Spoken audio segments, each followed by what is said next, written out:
بسم اللہ الرحمن الرحیم۔ خوشگوار ازدواجی زندگی کے 10 نبوی نسخے۔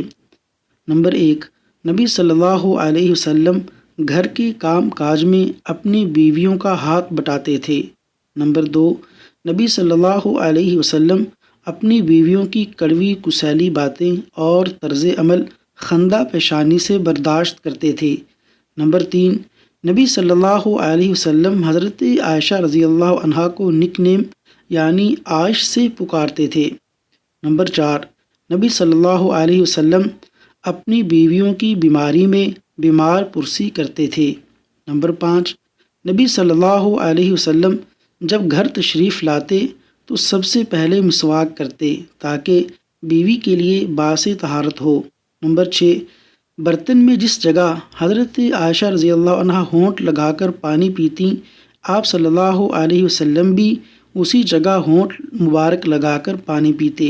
نمبر 7، نبی صلی اللہ علیہ وسلم نے کسی کھانے میں کبھی عیب نہیں نکالا۔ نمبر 8، نبی صلی اللہ علیہ وسلم نے کسی بیوی یا خادم کو کبھی نہیں مارا۔ نمبر 9، نبی صلی اللہ علیہ وسلم حضرت خدیجہ رضی اللہ عنہا کی وفات کے بعد بھی ان کی بزرگ سہیلیوں سے حسن سلوک فرماتے اور ان کو تحائف بھجواتے۔ نمبر 10، نبی صلی اللہ علیہ وسلم اس بات کو پسند فرماتے کہ مومن اپنی بیوی کے ساتھ ہنسے اور کھیل کود کرے۔ اللہ تبارک و تعالی دین اسلام پر عمل پیرا ہونے کی توفیق عطا فرمائے۔